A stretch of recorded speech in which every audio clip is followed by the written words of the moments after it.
और अगर ये विरोध है, अगर ये विद्रोह तुम्हारा आरक्षण के खिलाफ है, तो हिंदू मंदिर क्यों चल रहे हैं? हिंदुओं की बेटियों के साथ बदतमीजी क्यों हो रही है? और मैं तो भारत से भी बड़ा चिंतित हूं कि भारत ने जिस तरह से विरोध करना चाहिए था उस तरह का विरोध नहीं करा। ये कोई सन 64 का भारत नहीं है। 150 करोड़ लोग हैं, जिसका एप्पल फोन फेंक देंगे कल दुकान बंद हो जाएगी जिसकी। ये किस दिन के लिए पाल कर रख रखे हैं ये राफेल? इनमें क्या है? इन बच्चों से खिलाओगे इन्हें उड़ा के? क्या वो चड्डी घुमा के लाता हूँ आसमान में? क्या किया था मैडम गांधी ने?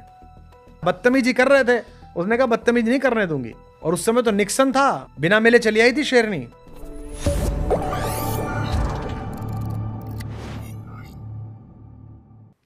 मैंने वीके सिंह सर का इंटरव्यू किया था और उन्होंने बताया कि तकरीब जब वो गए थे बांग्लादेश के अंदर तो हर आर्मी के कैंप में महिलाओं को रखा गया था नस्ल बदलने के लिए, केवल बच्चा पैदा करने के लिए।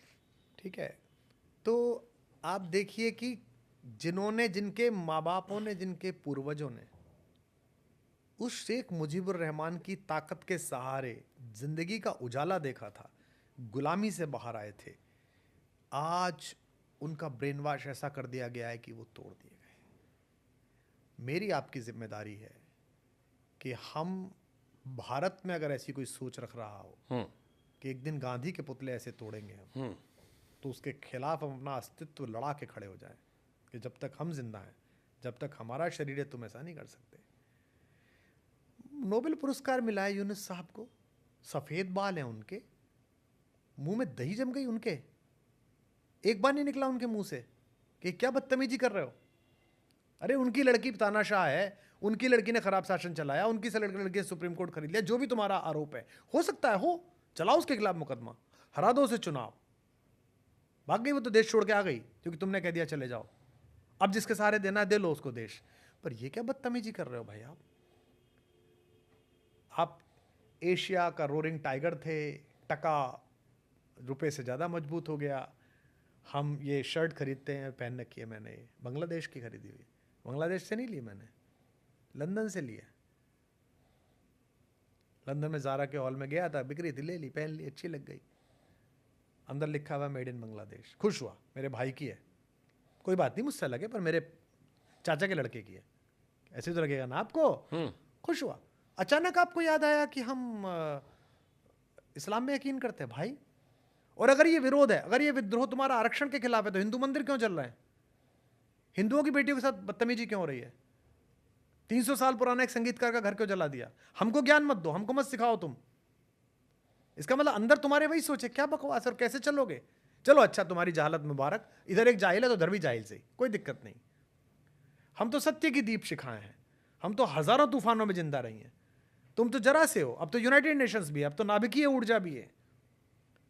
तब तो खड़ग लेके आता था वो, और हमारे सामने ही करता था, लूटता था, सोमनाथ लूट के ले गया, राम मंदिर लूट के ले गया। और वो जाहिल आया था रेगिस्तान से राम मंदिर लूटने के लिए, सोमनाथ लूटने के लिए, कि यहाँ का हीरा ले जाऊंगा, मेरी प्रगति हो जाएगी। है उस राम के माथे पर आज भी 400 करोड़ का हीरा लगा हुआ है, और तू आज भी रेगिस्तान में कटोरा लेके घूम रहा है, गधे की पीठ पे घूम रहा है। किसी को लूटने से कोई अमीर नहीं बनता। क्या राम से सीखा होता, क्या सोमनाथ से सीखा होता, यहाँ आके थोड़ा वेदांग जानता, यहाँ आके थोड़ा ज्योतिष जानता, फलित जानता, यहाँ आके थोड़ा वैशेषिक दर्शन पढ़ता, तो तू भी प्रगति के पथ पे होता। तेरी भी श्री हरिकोटा से सुबह दोपहर शाम मिसाइल उड़ रही होती, तेरा भी सत्यम बैठा होता गूगल में, तेरा भी शिवम बैठा होता किसी बड़ी कंपनी में, लेकिन तूने ऐसा किया ही नहीं। तो ये अपने पतन के रास्ते पर हैं। मुझे दुख होता है यूनुस खान साहब जैसे लोगों पर। शायद इसीलिए वो बनाए गए, उन्होंने शायद अपनी कुर्सी से मोह हो गया होगा। कुर्सी में भी ताकत होती है ना सर। क्या ताकत होती है। मैं तो आज कॉल करने वाला हूँ कैलाश जी को, बड़े भाई साहब हमारे कैलाश सत्यार्थी जी, नोबेल वाले एक दूसरे से परिचित होते हैं, कि वो उनको कॉल करें। बल्कि मैं तो उनसे कहूँगा वो जाएं वहाँ, कोई तो खड़ा हो।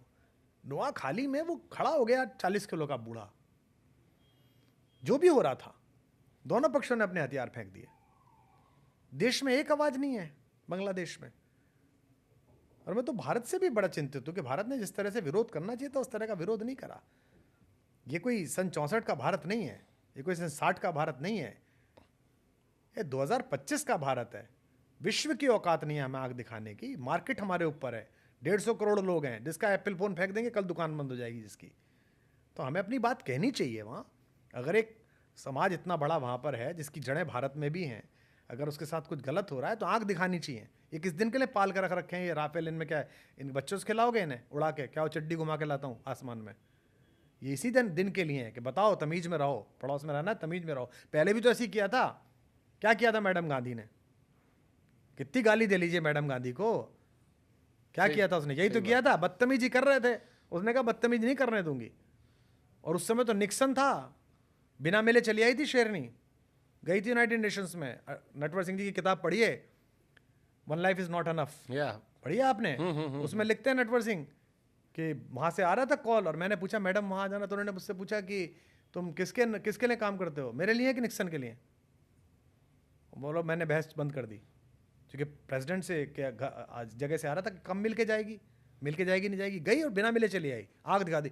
भूखा नंगा हिंदुस्तान था, खुद बनाते नहीं थे, कोई सॉफ्टवेयर नहीं बनता था हमारे यहाँ, जूझ रहे थे हम, तब हमने आग दिखा दी थी। अब क्यों नहीं दिखाते भाई साहब? आप आग दिखाइए, आप अपने हिसाब से दिखाइए, जो भी आपका तरीका होता हो। सो इसलिए कोई तो बोलेगा बॉस, हम तो बर्बाद इसी सिलसिले में के बोलते रहते हैं। खूब बोला, हमने एक वर्ड के लिए कहा था, आपने हमें अच्छे से बोला, अच्छी बात, इसीलिए हमारा इंटरव्यू लंबा चला।